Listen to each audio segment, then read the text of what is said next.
In July 1518, a woman named Frau Troffea stepped onto the cobblestones of Strasbourg and began to dance.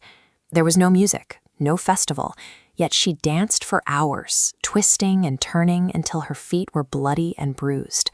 At first, local residents assumed she was behaving strangely, perhaps a brief anomaly that would end once she reached the point of exhaustion. Instead, she returned the next day, and the day after that. She remained trapped in a violent, involuntary rhythm, continuing to move despite obvious physical agony. Within a single week, the situation escalated. Dozens of others stepped into the streets to join her in the same frantic, inexplicable movement. Grave, detailed contemporary records describe an escalating public health crisis of uncontrollable suffering, leaving the city's administration entirely unequipped to respond. To understand how this happened, we have to look at the broader environment of 16th century Strasbourg. The city was enduring a brutal period of crop failures and widespread famine.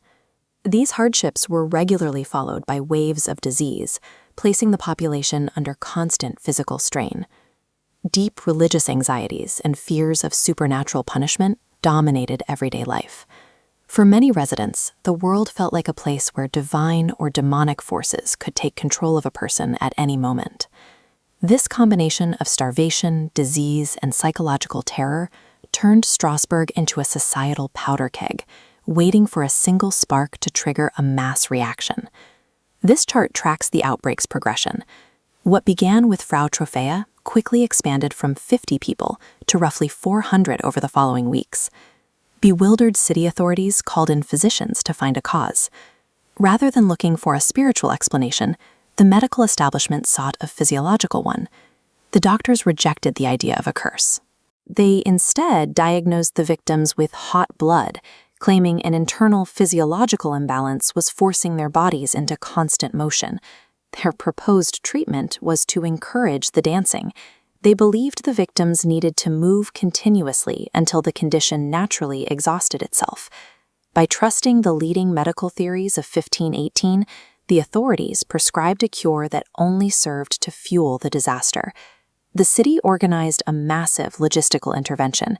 They constructed wooden stages in public squares and hired professional musicians to keep the victims moving. This created a disastrous psychological feedback loop. The music and the public spectacle validated the behavior, making it easier for more stressed citizens to be drawn into the phenomenon. The physical toll was gruesome. Sufferers reached their biological limits, dancing on swollen, bleeding feet while facing extreme dehydration and heat. Eventually, the epidemic reached a fatal climax. Reports from the period describe participants collapsing from sheer exhaustion or dying from strokes and heart failure. In a panicked reversal, authorities dismantled the stages and banned public music. They began transporting survivors to a religious shrine, hoping rituals and special shoes would succeed where their medical cure had failed. The institutional attempt to manage the crisis had weaponized a strange anomaly, turning a behavioral outbreak into a mass casualty event. Curious, in the modern era, researchers are still trying to determine what actually caused hundreds of people to dance to death. One popular theory suggests ergot, a toxic fungus that grows on damp rye grain. Ergot contains compounds that can trigger intense hallucinations and violent physical convulsions, which some believe explains the irrational behavior of the dancers. However, the ergot theory faces a major biological contradiction. The fungus restricts blood flow to the limbs, which would make the sustained, rhythmic endurance dancing recorded in Strasbourg physically impossible. While toxins can cause erratic spasms, they do not account for coordinated movement that lasts for days or weeks. The most widely accepted modern diagnosis is mass psychogenic illness, or mass hysteria.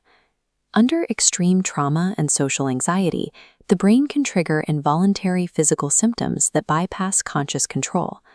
In Strasbourg, observing this illness in others created a chain reaction of collective belief, spreading the symptoms through the community.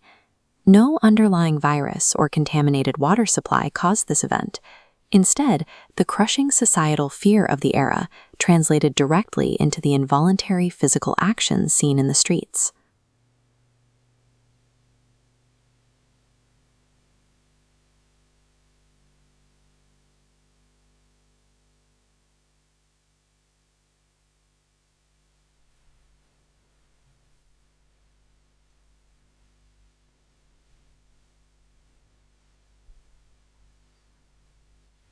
street into a fatal choreography of chaos.